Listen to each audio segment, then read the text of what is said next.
Hello and welcome to Common Ground, an inside look at Suffolk County. I'm your host, Seth McCoy. We have a great show for you tonight. On the first half of the show, we have Carole Montgomery, the Executive Director of the Roxbury Multi-Service Center, and Carmen Santos, their Youth Program Director. Roxbury Multi-Service Center was founded in 1964, and throughout their 50-year history, they have balanced addressing issues of national concern, including homelessness, education, mental health, and urban revitalization. And on the second half of the show, we will introduce you to Jerome Smith, Director of the Mayor's Office of Neighborhood Services for the City of Boston. Boston Mayor Marty Walsh just recently appointed Jerome to the director position in April of this year.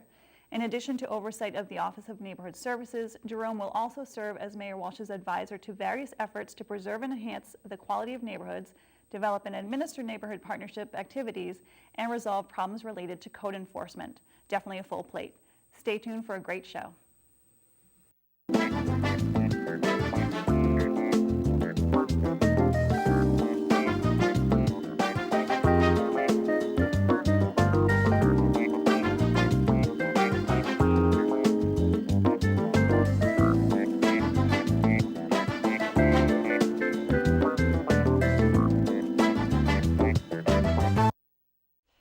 And we're back with Carole Montgomery and Carmen Santos from the Roxbury Multi-Service Center. So Carole, what services does the Roxbury Multi-Service Center provide? Roxbury Multi-Service Center provides behavioral health services, education, support, and we will have an 2-bedroom unit coming online in 2015. Wow, where? It's going to be located in Dorchester on Columbia Road, and the building was formerly a family house shelter that housed women and children, and is now being converted into permanent housing with supportive services that we will provide to the residents there. How many families do you typically serve on any given week or year, however you want to quantify it? Thousands?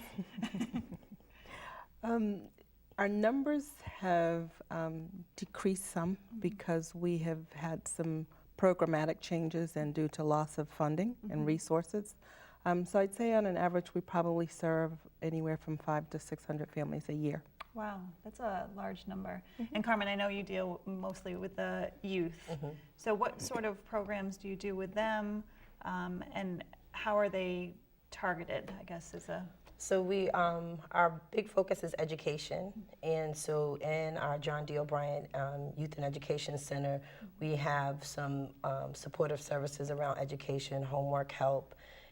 We also have a job readiness program for teens, and where it's a youth kind of led program in supporting young people around obtaining and maintaining employment.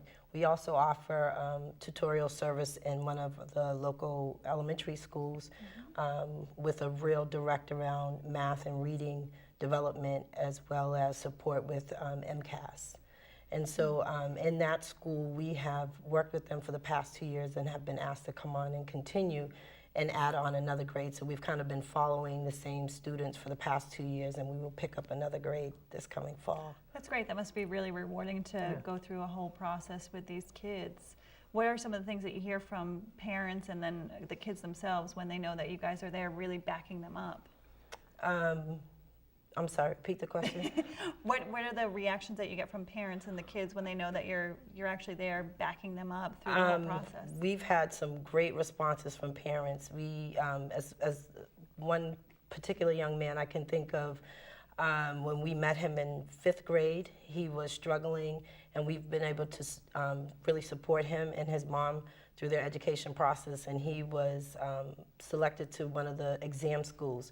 So that kind of impact we're having on young people. That's really great. Carole, let's talk for a minute about the area you guys service. Can you talk a little bit for the viewers at home as to what neighborhoods you guys are in and what how families come to you? So our primary service area is Roxbury and Dorchester. We also serve residents, though, from other communities as well, so Mattapan, Jamaica Plain, pretty much the greater Boston area. Our behavioral health clinic, because we get referrals from the various insurance companies, some of our clients are in Chelsea, Newton, so they're all over. And we have providers who actually go out to their homes to provide those services. So great. greater Boston area. So for behavioral health, are you walk me through the process. Are you just providing therapy? Are you providing guidance to get them to where they need to be? So the behavioral health component is focused around children and families. And we have an in-home therapy component that that therapist actually works with the child. And then the therapeutic mentor may work with the family to help pull those two units together with the goal of trying to keep the family unit intact and prevent removal of the child, which is then a bigger picture. Right, exactly. Yeah. And this is something that people have been talking about a lot. I remember people talking about in the last election cycle just about making sure that there's this whole piece of service to a family from birth until they graduate high school, essentially. And part of that is that behavioral health piece, Yes. which is, for a long time, I don't think that people sort of lump that in as an essential service for folks. It is. Why do you think that has changed? The thinking has changed that it is okay for people to seek out help for behavioral issues, whatever they may be. I think a lot of it has to do with preventative, taking preventative measures to stop something from happening. Unfortunately, those that need the service tend to get caught up in the political arena of it, because when you talk about budget cuts and needing to be able to cut things, the first things that get cut are those services that are needed by, people of color, people who don't have the means or don't have insurance and those kind of things. And so, poor people tend to lose the benefits first. If we could get more to a system where we are taking preventative measures to stop something from happening, I think we would probably save a lot more money. Because then you would stop the hospitalization. That's interesting how that works. People are often like, no, we don't need to have preventative care because it'll work itself out. Right. But no, actually, if you focus on that preventative care, then you stop those high costs in the end. Exactly. You actually mentioned that there were budget cuts that sort of changed the way you guys were doing business. So talk a little bit about that and how that has impacted the work that you guys are doing now. Well, it's impacted the work that we're doing because what's happened is that so many nonprofits, because we're losing funding, we're being forced to close. The other piece is that we're also being challenged to collaborate and to partner with each other, but it makes it difficult because when you're each trying to get that pot of money, you find fewer opportunities for somebody else to come in and partner with you because you really could use that full pot of money. So it does require us to be very creative and to open up a little more and be willing to share not only money but share information, share resources so that we too can take advantage of it. So it's had a domino effect, I think, on all of the nonprofits, not only in this area but in other areas. Right. And we've got to. Where do you get most of the funding from? Is it grants primarily? Do you get state grants, city grants? So currently, the money that our resources are coming directly through our third-party billing from the behavioral health clinic. We are actively looking to diversify that by looking to foundations and other grant resources to be able to bring money into the education center. So that's something that's currently on the horizon. Great. Let's talk a little bit more about the housing aspect. You mentioned that you're opening a new, so how do you go about finding the housing? How do you pick families to go into the housing? If you can just talk a little bit about that. So the housing that we have will be available for homeless families. And so those homeless individuals are currently a part of the home-based program with the City of Boston, and they're currently going through an intensive process where they're being provided with supportive services currently. And as they climb that ladder to show that, yes, I'm ready to move on to self-sufficiency, then those are the folks that would be looked at. How do they and show that? considered. Is it by they have a steady job at that point, or steady? Some may have steady jobs, some may have set goals that they'd like to accomplish, and it's about being able to check some of those things off of that goal list and say, I've done this, you know. Do I now have a bank account? You know, am I saving Right. money Financial- to prepare? Financial literacy. Financial literacy. Which is a you know. big, another Huge. preventative measure. Exactly, you that know. people don't really think about. But. Right, right. So, you know, just following through with that whole process, and they do have case managers that they're working with to help them come up with a strategic plan for how they can demonstrate that they are ready. We spend a lot of money sheltering families in hotels and motels. Yeah, that's a And huge issue right it's now. a huge issue. And again, if we could prevent this from happening, then you would see those dollars being saved and they could be channeled somewhere else. So, Right. And to me, it sounds like, you know, these are cases where you almost wish the greater population could see that this is happening, because of course, so many times we hear negative stories, whether it's in certain papers or people talking about, oh, nobody's doing anything to help themselves. But this is a great example of an organization that helps people who are actually helping themselves, trying to get back on their feet into that next place where they're not dependent on everybody else. yeah, believe it or not, people do want to Yeah. survive. They do want to help themselves. Right. They do want to lift themselves up. But it's difficult sometimes, because if you are employed and you're making, say, a $40,000 a year salary, but you have a child or children, how can you afford to pay the rent Right. for a 2-bedroom apartment, Right. take care of your children, put food on their table, clothes on their back on a $40,000 a year salary without having subsidized housing? Right. And as we all know, subsidized housing is not something that's booming here. Market rate housing is booming all over the place. Every time you turn around, there's another There's market rate. high-rise complex going up, but there's no subsidized housing. And so, you know, those are the kind of things that then a parent has to make the choice. Well, do I go to work or do I stay home? Right. Depend on the system to take care of me, because I can get more benefits this way. Right. As Because the system is set up Yeah. for people to fail. So Exactly. they'll just stay in this Exactly. cycle and not get out Right. there and right. be So it's able not to. that they don't want to. Right. It's that they don't. That their choices are very limited. Right. And they have to decide, either I'm going to keep food on the table or I'm going to be home, you know, homeless. Yeah, So absolutely. which is it? It's Yeah. sort of backwards when you It really is. think about it. And as you mentioned, the number of high-rise apartments and condos Everywhere. that are going up, and there's no Yep. affordable housing. None. You know, so They're it's, everywhere. people are, you know, struggling to make ends meet, and They are. we could be building affordable We places. should be but anyway. building.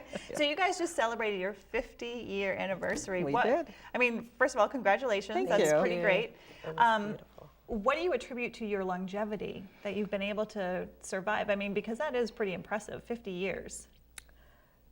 Commitment, dedication, perseverance. We've got a really dedicated team who've really been committed to seeing Roxbury Multi-Service Center remain here.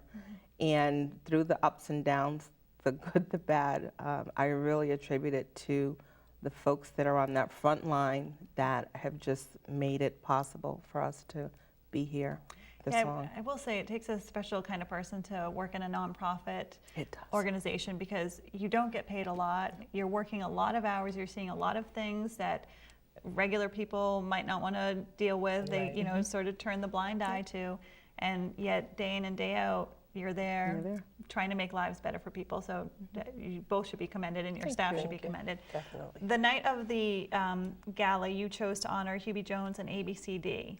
So why Hubie and why the organization ABCD? So Hubie was he was the second executive director of Roxbury Multi-Service Center. Gertrude Cuthert was the first. And I think it was under Hubie's leadership that really put Rox Multi on the map and really moved the organization forward.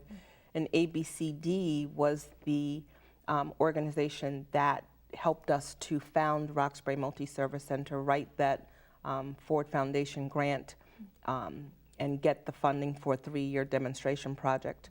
And so rightfully so. They should be commended for it. Both of them right there at the beginning. Absolutely, right. So a little bit about the history. You also said that the mission has changed a little bit in the way it started out servicing people of the Roxbury, Dorchester area. And then I know you guys went in a little bit of a different direction in the middle of, I guess, the tenure of the Multi-Service Center, and then you sort of went back to the original mission. So can you talk a little bit about that? So originally, back in the 60s, there was a lot of turmoil in the African American community, and so it was impacting the city as a whole, which is why ABCD was charged with, okay, do something.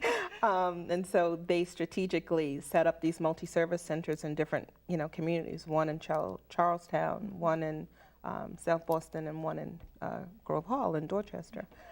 The work was geared more around just individuals. Anybody who needed help could really come in and get the help that they needed.